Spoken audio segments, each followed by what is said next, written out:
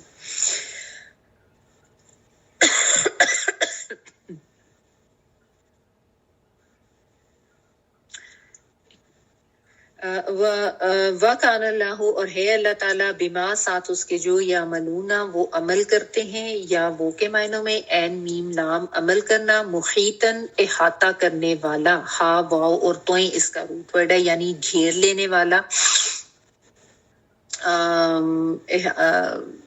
پکڑ کر لینے والا، احاطہ کر لینے والا. ٹھیک ہے، اچھا.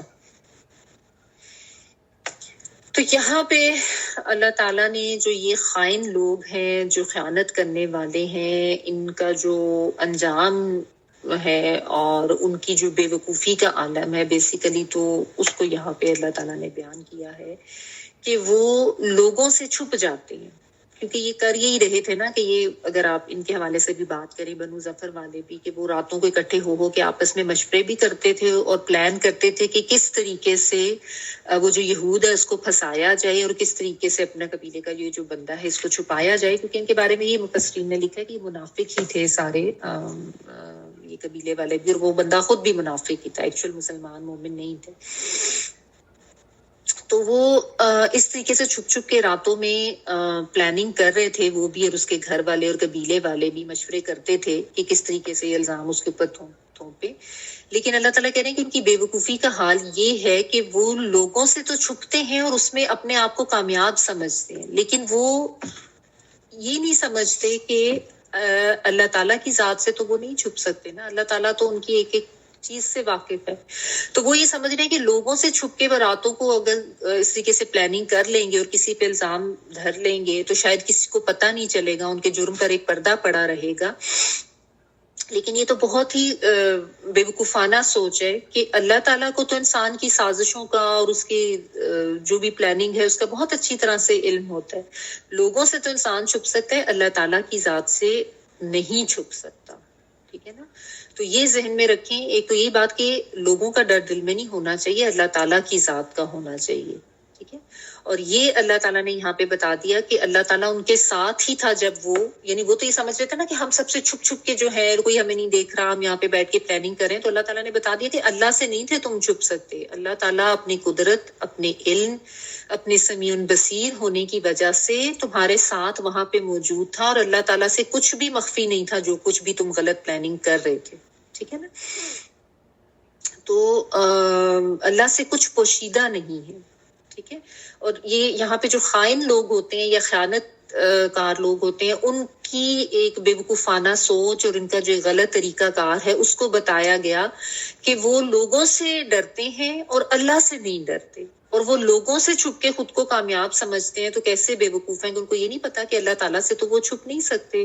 ہوا معکم اینما کنتم، یہ بھی اللہ تعالیٰ فرماتے ہیں ایک جگہ قرآن پاک میں کہ تم جہاں بھی ہوتے ہو اللہ تعالیٰ کی ذات تمہارے ساتھ ہوتی ہے. ٹھیک ہے، اور ساتھ یہ بھی بتا دیا کہ اللہ تعالیٰ جو ہے وہ تمہارے ہر چیز کا احاطہ کیے ہوئے ہے، اور اللہ تعالیٰ ایسے لوگوں کو پسند نہیں کرتا جو راتوں کو اس طرح مشورے کرتے ہیں. راتوں سے مراد میں نے جیسا آپ کو بتایا کہ اس لفظ کے لفظی ترجمے میں آتا ہے، چاہے وہ دن میں بھی اکٹھے ہو کے کسی کے اگینسٹ پلاننگ کی جا رہی ہے، لیکن وہ غلط بات ہے، ایک غلط چیز کا ساتھ دینے کے لیے کسی مجرم کو چھپانے والی بات ہو رہی ہے، یا کسی معصوم کے اوپر کسی بھی طرح کی کوئی الزام لگایا جا رہا ہے، تو اللہ تعالیٰ کو ایسے لوگ پسند نہیں ہیں. ٹھیک ہے، مالا یردا من القولی. اور تو یہ اب اس میں جو ہے نا اللہ تعالیٰ ساتھ ساتھ مومنین کی تربیت بھی کرتے جا رہے ہیں، اور یہ جو منافقین ہیں ان کو وارن بھی کرتے جا رہے ہیں، اور ساتھ ساتھ ان کا پول بھی کھولتے جا رہے ہیں. ٹھیک ہے، جو میں نے آپ کو بتایا کہ کس طریقے سے اس واقعے میں اللہ تعالیٰ نے ثابت کر دیا کہ وہ یہود جو ہے وہ بے گناہ ہے.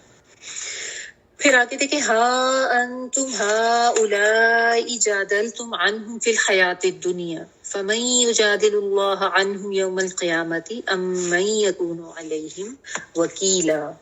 ہاں تو یہ ہو تم لوگ کہ دنیا میں تو تم نے اس کی حمایت کر دی، لیکن اللہ تعالیٰ کے سامنے قیامت کے دن ان کی حمایت کون کرے گا، اور وہ کون ہے جو ان کا وکیل بن کے کھڑا ہو سکے گا. ہاں انتم، یہ ہاں تم اسی معنوں میں ہے جیسے او یس یو آر. ہاں انتم، ہاں تم، ہاں اولائی وہ لوگ. یہ ہاں اولائی بیسیکلی نا اسم اشارہ ہوتا ہے، جمع کے لیے آتا ہے ہاں اولائی. جا دل تم، جدال کیا تم نے، جیم دال اور لام یہ جنگ و جدل اس معنوں میں آتا ہے جھگڑا کیا تم نے، یعنی بنو ظفر کو یہ خطاب کر کے بات ہو رہی ہے. عنہم ان کے بارے میں، فی الحیات دنیا دنیا کی زندگی میں، حیات زندگی کے لیے آتا ہے. فمن تو کون، یجادل اللہ وہ جدال کرے گا اللہ تعالیٰ سے، جیم دال لام، عنہم ان کے بارے میں، یوم القیامتی قیامت کے دن، ام یا من کون، یکونو ہوگا علیہم ان پر وکیلا کارساز یا وکیل. ٹھیک ہے نا، واو کاف لام، وکیل وہ ہوتا ہے جو آپ کی طرف سے مطلب سب معاملات آپ اس کو دیتے ہیں اور وہ پھر آپ کی طرف سے کیس لڑتا ہے. تو یہاں پہ اللہ تعالیٰ نے ایک اور حقیقت بڑی اچھی طرح سے واضح کر دی، تاکہ جو بھی ایسے خائن لوگ ہیں جو کسی بھی گناہگار کا ساتھ دے رہے ہیں، اس کے اللہ تعالیٰ نے بتا دیا. بیسیکلی یہاں پہ بنو ظفر کو ہی خطاب ہے جو چور کی حمایت کر رہے تھے، کہ تم اپنے اس ایک شخص کے لیے اپنے قبیلے یا خاندانی جو تمہاری عصبیت ہے اس کی وجہ سے تم جھگڑا کر رہے ہو اور اس کا ساتھ تو دے رہے ہو، لیکن یہ مت بھولو کہ یہ سب کچھ تم دنیا کی زندگی تک کر سکتے ہو.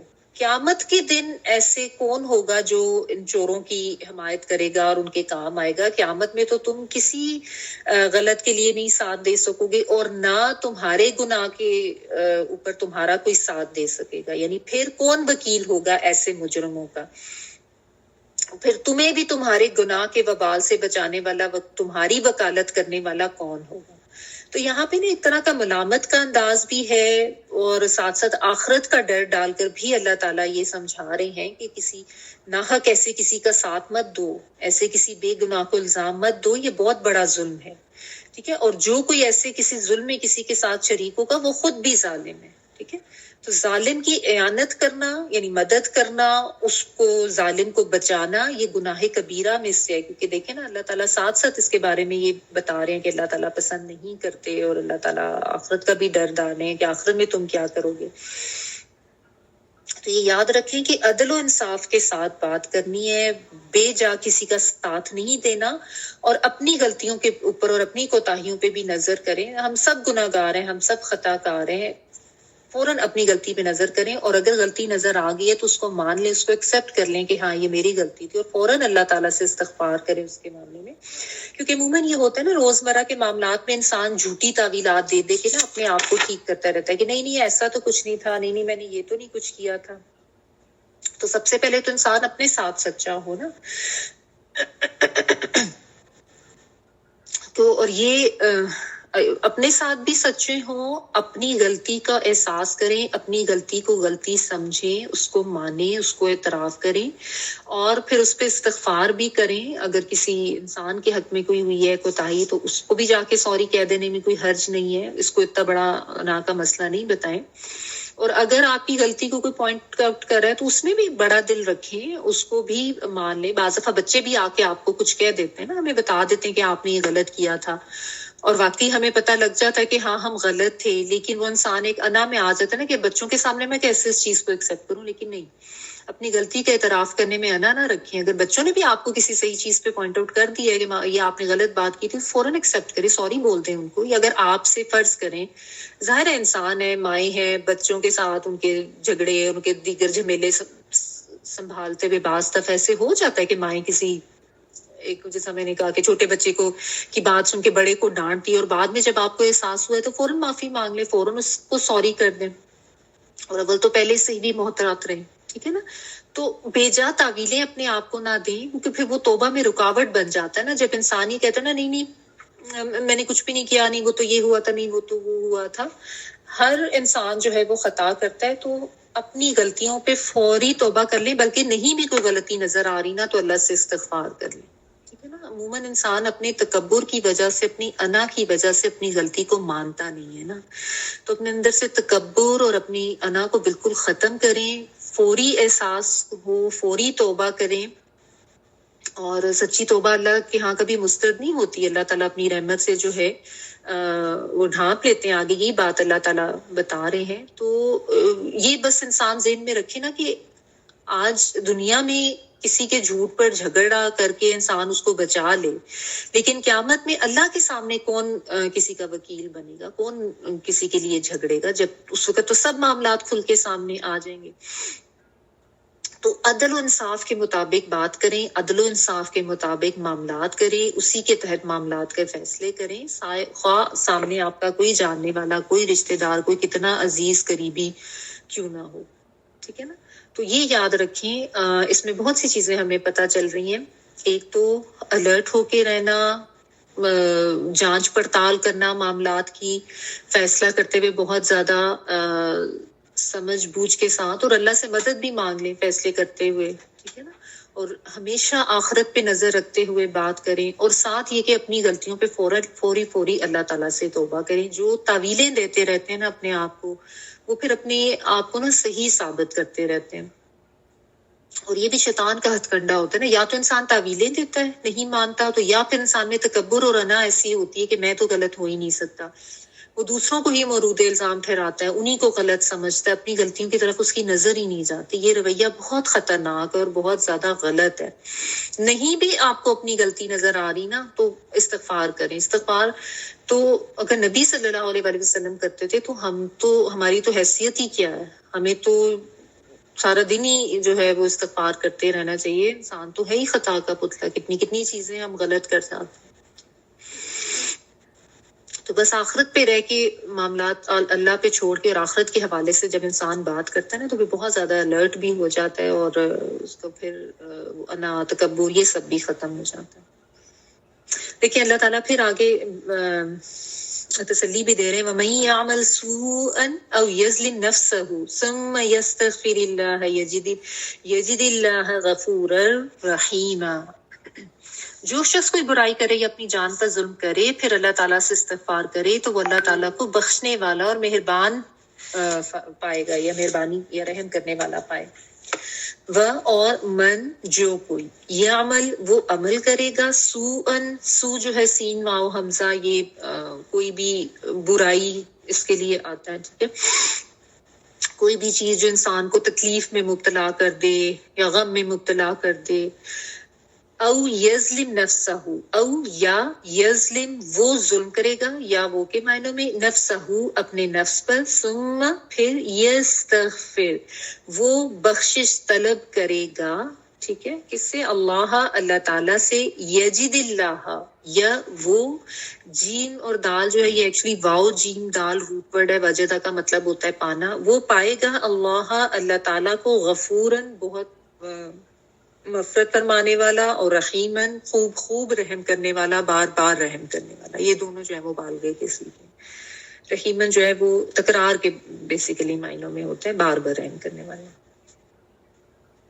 تو یہاں پہ اللہ تعالیٰ نے بتا دیا کہ استغفار جو ہے اس کی کتنی اہمیت ہے, اور استغفار کرنے والا یا کوئی بھی گناہ یا غلط کام کرنے والا اگر اس کو احساس ہو گیا, وہ یہ نہ سمجھے کہ اب اس کی جو ہے کوئی معافی نہیں ہے, یا اب وہ کیا کرے گا.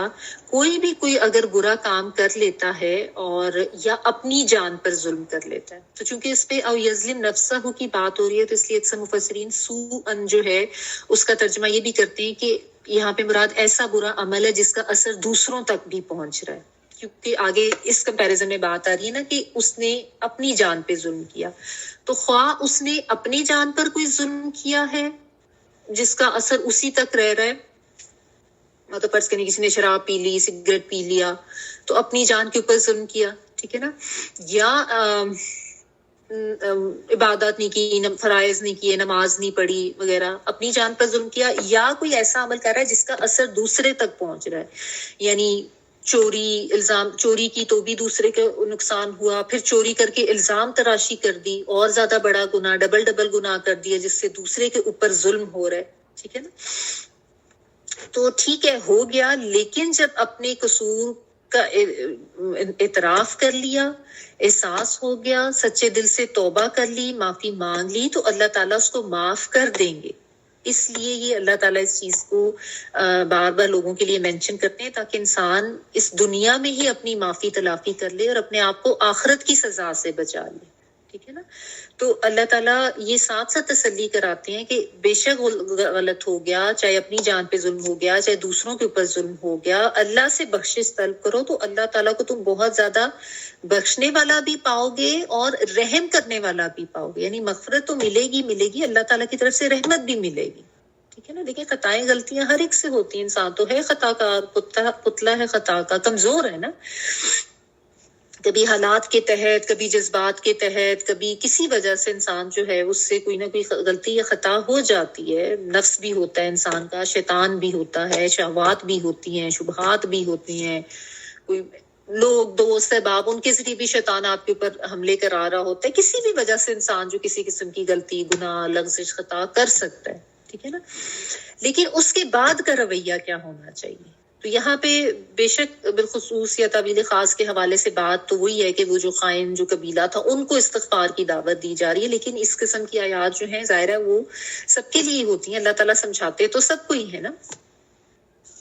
تو یہ سب کے لیے ہی ہے کہ غلطی ہو گئی، اس پہ ندامت کریں، احساس کریں، فوراً عاجز ہو کے اللہ تعالیٰ سے معافی مانگ لیں، اللہ تعالیٰ سے رجوع کر لیں، تو آپ اللہ تعالیٰ کی خاص رحمت کو پا لیتے ہیں اور اللہ تعالیٰ بخش دیتے ہیں. بس اپنی غلطیوں پہ اصرار نہ کریں، یعنی توبہ کا مذاق بھی نہ بنائیں، اور اپنی نیت خالص رکھیں. یعنی یہ نہیں کہ توبہ کرتے جائیں اور ساتھ ساتھ پھر وہی کرتے جائیں، بس اپنے آپ کو اس چیز سے پھر روکنا بھی ہے. لیکن ظاہر انسان ہے، اس سے ہونی چاہیے، ہو گیا. کرنے والے بھی انسان بار بار گناہ کرتا ہے، بار بار غلطیاں کرتے ہیں، اللہ تعالیٰ بار بار رحم کرتے ہیں، پھر رحم کرتے ہیں، پھر رحم کرتے ہیں. ہم لوگ تو ایک سے دفعہ 2 دفعہ کسی کو اوپر کچھ رحم یا کر بھی لیں احسان، تو اس کے بعد کہتے ہیں کہ چھوڑو، یہ تو بار بار یہی کرتا ہے. لیکن اللہ تعالیٰ کی ذات یہی ہمیں سمجھاتے ہیں کہ اللہ تعالیٰ تو بہت بخشنے والے. تو مقصد یہ ہے کہ انسان ابھی اس دنیا میں اپنے گناہوں کا کفارہ کر لے، معافی تلافی کر لے، تاکہ آخرت میں پاک صاف ہو کے جائے اور آخرت کے عذاب اور پکڑ سے جو ہے وہ انسان بچ جائے. ٹھیک ہے؟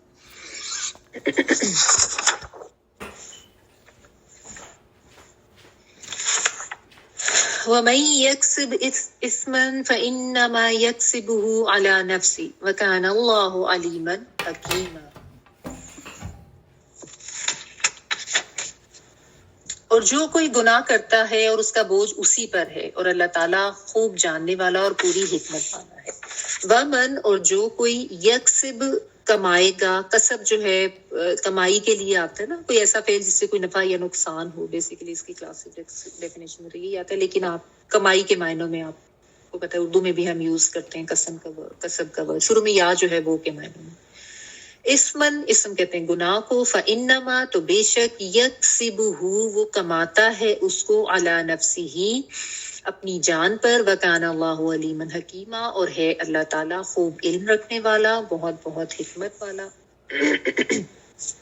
تو یہاں پہ اللہ تعالیٰ نے پھر یہ بات واضح کر دی کہ جو انسان غلط کر رہا ہے وہ اپنے غلطی کا وبال خود بھگتے گا، وہ اپنے گناہ کا وبال خود بھگتے گا. ٹھیک ہے نا؟ بھلے وہ اپنی کمائی کا بوجھ کسی اور کے اوپر اس دنیا میں ڈال بھی رہا ہے، یعنی غلط کام اس نے کیا ہے لیکن اس نے کسی کے اوپر الزام تھوپ بھی دیا، جس طرح کے اس واقعے کا جو میں نے آپ کو بتایا اس میں ہوا ہے، لیکن وہ اپنی جان کے اوپر ہی غلط کمائی کر رہا ہے، یعنی اپنے نفس کے اوپر ظلم کر رہا ہے. ایسا کر کے جو بھی کوئی انسان گناہ کرتا ہے بیسیکلی تو اپنے نفس کے اوپر ہی گناہ کر رہا ہوتا ہے نا، کیونکہ ظاہر ہے اللہ تعالیٰ کے ہاں پکڑ تو ہونی ہے، اللہ تعالیٰ کے ہاں جواب دے تو انسان ہونا ہے. تو انسان کوئی بھی گناہ کرتا ہے تو بھلے اس کا اثر دوسرے تک بھی جا رہا ہو، لیکن اصل انسان اپنا کتنا نقصان کر رہا ہوتا ہے، اپنے اوپر کتنا ظلم کر رہا ہوتا ہے، یہ بات سمجھنے والی ہے نا.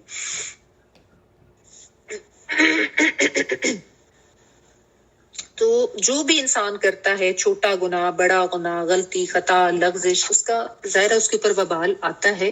اور پھر اللہ تعالیٰ نے اپنے علیم الحکیم ہونے کا بیان کیا کہ اللہ تعالیٰ کو خوب علم ہوتا ہے کہ کون اصل میں گناہ گار ہے یا کون کسی کے اوپر الزام تراشی کر رہا ہے, کون خود غلط کمائی کر کے اس کا بوجھ کسی دوسرے کے اوپر ڈال رہا ہے.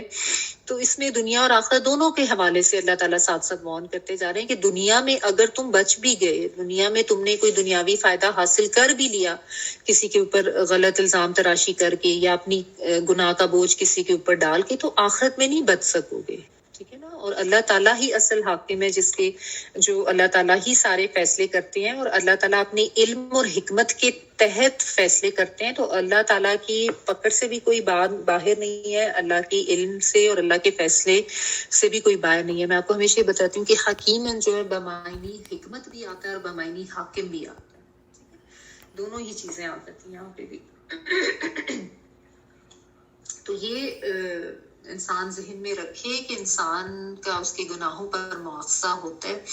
تو اس لیے استغفار کرنا جو ہے نا وہ بہت ضروری ہے. جس وقت بھی احساس ہوا تو انسان فوراً توبہ کر لے. اور ایک تو یہ نا کہ خود گناہ کیا, اور دوسرا یہ کہ ایک تو گناہ خود کیا اور اس کو تھوپ دوسرے کے سر پہ دیا, الزام تراشی دوسرے پہ کر دی.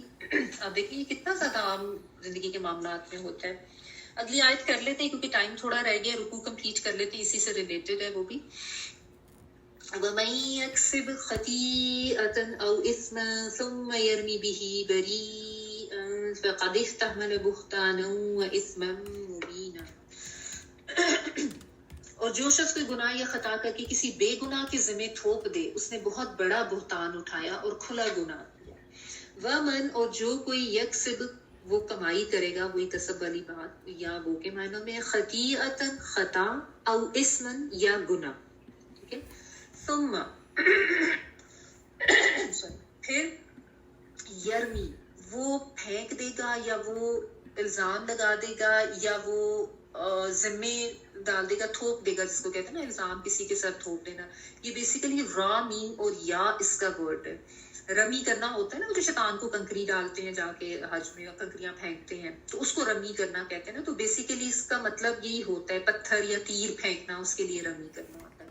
تو جب کسی کے اوپر کوئی ایسے الزام ڈالا جاتا ہے تو وہ آپ اس کے اوپر یہ کہتے ہیں نا کہ اس نے شوٹ اس کے اوپر کر دیا, الزام لگا دیا, اٹیک کر دیا, یہ اس معنی میں بلیم کرنا. بھی اس کو بریئن کسی بری ذمہ پر یعنی کسی بے گناہ کے اوپر. بارہ حمزہ فقط تو یقیناً احتملا اس نے اٹھایا. حامیم اور لام جو ہے وہ بوجھ اٹھانے کے لیے آتا ہے. احتملا جو ہے باب افتعال میں چلا جاتا ہے تو تا آ جاتی ہے بیچ میں. حمل ہوتا ہے نا پریگنسی کے لیے بھی آتا ہے, وہ بھی بیسیکلی ایک وزن بوجھ ہی اٹھایا ہوتا ہے.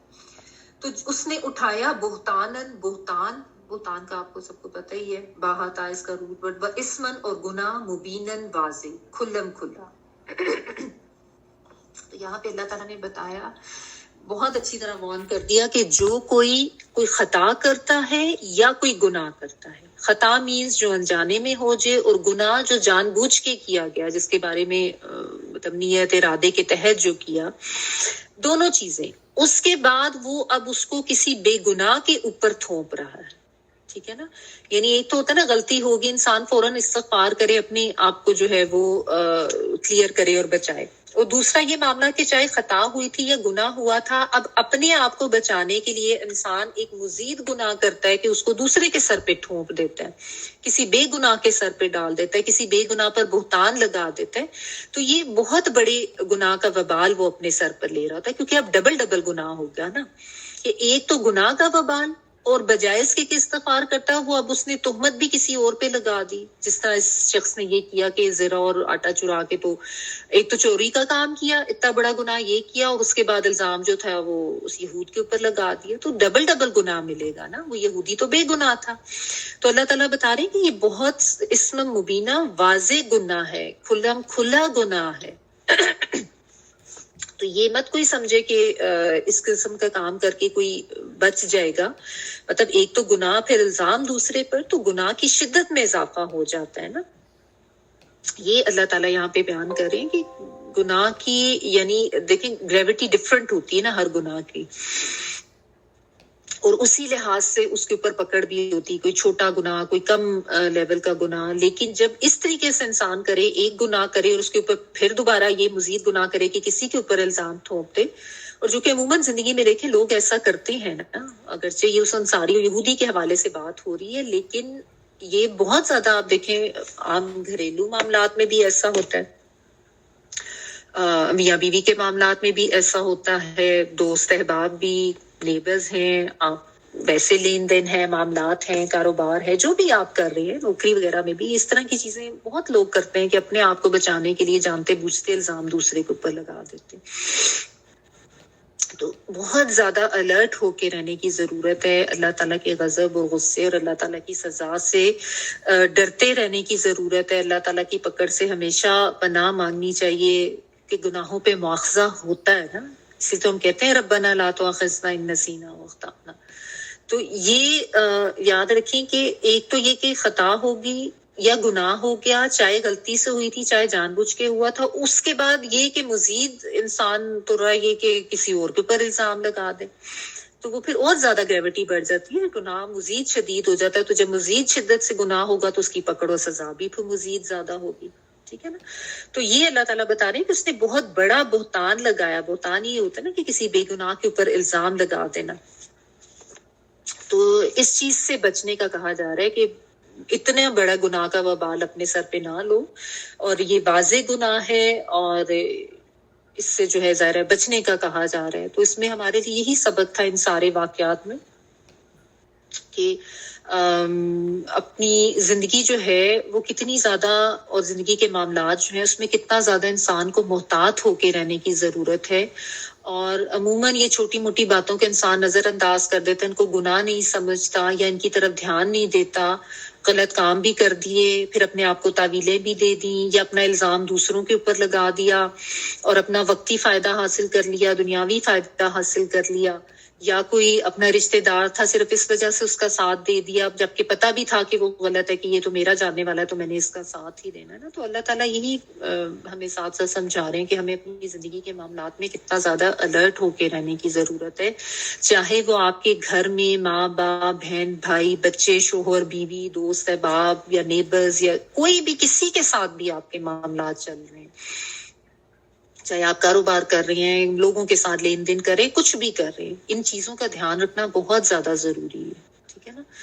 تو یہی تک اس کو رکھتے ہیں، ابھی رکوع کمپلیٹ ہو گیا، تلاوت ہم سن لیتے ہیں، اللہ تعالیٰ ہم سب کو توفیق دے کہ ہم سب جو پڑھ رہے ہیں اس پہ عمل بھی کریں۔ تلاوت پلیز پلے کر دیں۔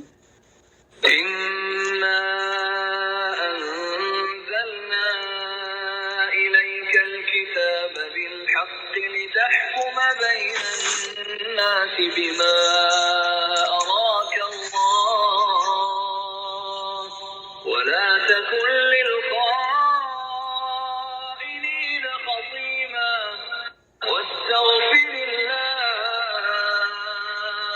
إن الله كان غفورا رحيما ولا تجادل عن الذين يختارون أنفسهم إن الله لا يحب من كان خوانا أثيما يستخفون من الناس ولا يستخفون من الله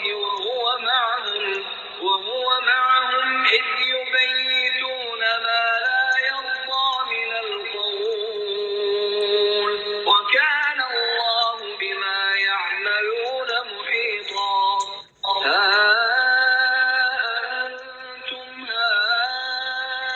هؤلاء جادلتم عنهم في الحياة الدنيا فمن يجادل الله عنهم يوم القيامة أم من يكون عليهم وكيلا ومن يعمل سوءا أو يظلم نفسه ثم يستغفر الله يجد الله غفورا رحيما ومن يكسب إثما فإنما يكسبه على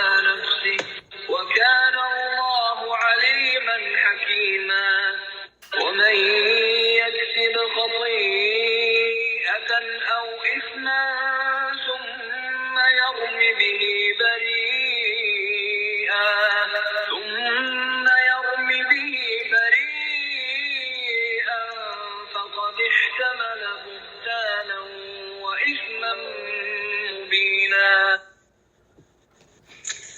سبحانك اللهم وبحمدك نشهد ان لا اله الا انت نستغفرك ونتوب اليك. سبحان ربك رب العزة عما يصفون وسلام على المرسلين والحمد لله رب العالمين. بارك الله لي ولكم في القرآن العظيم.